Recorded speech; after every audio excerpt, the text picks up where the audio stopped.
ఇష్క్ cinema కోసం నేను గబ్బర్ సింగ్ షూటింగ్లో ఉన్నప్పుడు నా దగ్గరికి వచ్చినప్పుడు నేను ఎందుకు వచ్చానంటే, ఎప్పుడు మనకి అంటే తను రాగానే నాకు ఎందుకో దగ్గరికి చాలా ప్రేమగా నా తమ్ముళ్ళలాగా అనిపించాడు నితిన్ చూడగా.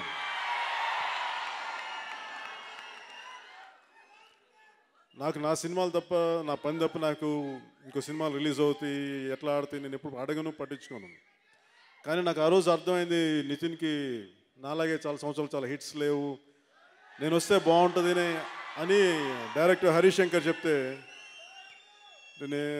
నేను వస్తే అంటే నాకు అర్థం కాదు, నేను రావాలా అన్నాను. వస్తే బాగుంటుంది అంటే నాకు తను చూడగానే ఏదో ఒక నా తమ్ముళ్ళలాగా అనిపించాడు. తమ్ముడికి ఇబ్బంది ఉంటే ధైర్యం ఇవ్వడానికి వస్తాం కదా,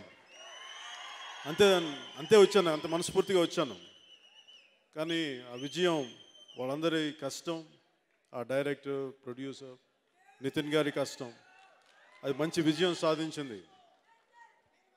అలాగే ఈ సినిమా కూడా మరింత గొప్ప విజయం సాధించాలని, నితిన్ గారికి మంచి పేరు సంపాదించాలని, మీ అందరి ఆశీస్సులతోటి ఆయన మరింత ఉన్నత స్థాయికి వెళ్ళాలని, ఒక తెలుగులోనే కాదు భారతదేశంలో కూడా అతను చాలా పెద్ద స్టార్ అవ్వాలని మనస్ఫూర్తిగా కోరుకున్నాను.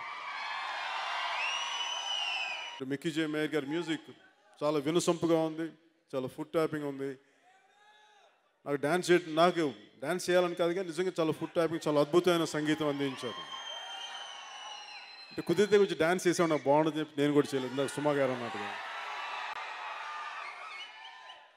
అలాగే రామ్ జోగి శాస్త్రి గారు మిగతా లిరిక్ రైటర్స్ రాసిన అద్భుతమైన లిరిక్స్. అలాగే నాకు నరేష్ గారు, నాకు చిన్నప్పుడు చూసేవాడిని, అంటే ఆయన మా ఎదురింట్లో ఉండేవాళ్ళు నరేష్ గారు, నేను చెన్నైలో ఉండేటప్పుడు నాకు అలా తెలుసు నరేష్ గారు.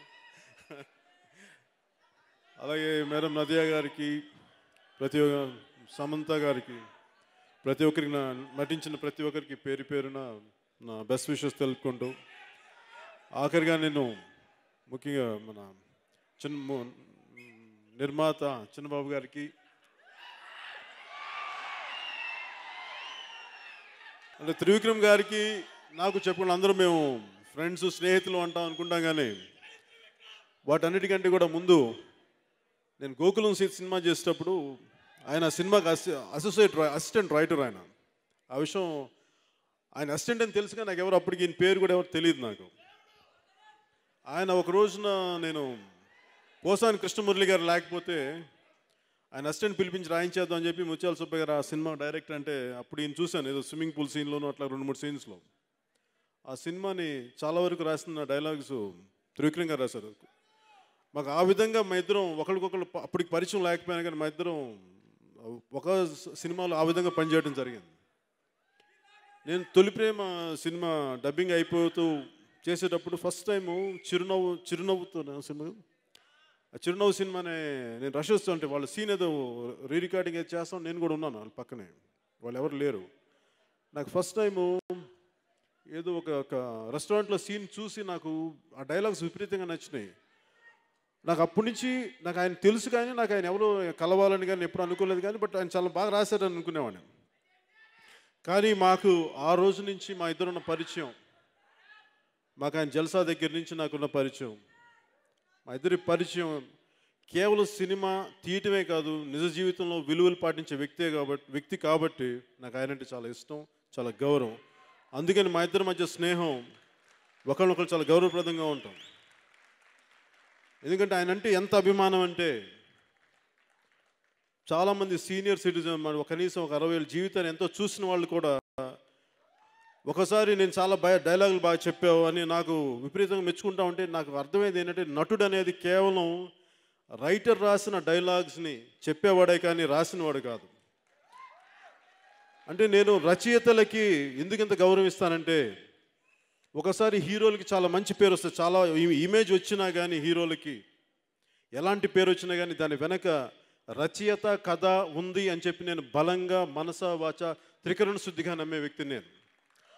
అలా ఈ రోజున ఎవ్వరికి ఎంతమందికి త్రివిక్రమ్ గారు ఇచ్చినా కానీ నాతో సహా మనస్ఫూర్తిగా అలాంటి రచయిత తెలుగు చిత్ర పరిశ్రమలో ఉన్నందుకు నిజంగా తెలుగు చిత్ర పరిశ్రమ గర్విస్తుంది ఈ రోజున.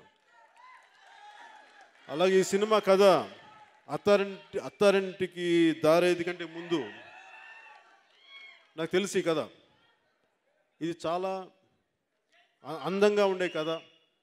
అందరూ కుటుంబ సభ్యులు అందరూ కలిసి సకుటుంబంగా వెళ్ళి చూసి దీన్ని ఆనందించదగ్గ సినిమా ఇది. నాకు అప్పటి నుంచి తెలిసి కదా ఈ సినిమా నితిన్ హీరోగా అనగానే ఇది చాలా గొప్ప విజయం సాధిస్తుంది, మంచి అద్భుతమైన విజయం సాధిస్తుందని చెప్పి నేను మనస్ఫూర్తిగా నాకు తెలిసింది. కరెక్ట్ చూస్తుంటే ప్రతి విషయం కూడా అంతే అందంగా ఉంది. ఆయన అద్భుతమైన దర్శకత్వ ప్రతిభ, ఆయన రైటింగ్ ఇవన్నీ నితిన్కి ఒక గొప్ప విజయాన్ని సాధించాలి, తెలుగు చిత్ర పరిశ్రమకి ఇంకో విజయం ఖచ్చితంగా బలమైన విజయంగా వస్తుందని చెప్పి మనస్ఫూర్తిగా కోరుకుంటూ మీ అందరికీ మనస్ఫూర్తిగా కృతజ్ఞతలు తెలియజేసుకుంటూ సెలవు తీసుకున్నాను. జై Hind. Please subscribe. Please do subscribe. Please subscribe. Please subscribe. Please subscribe to our YouTube channel.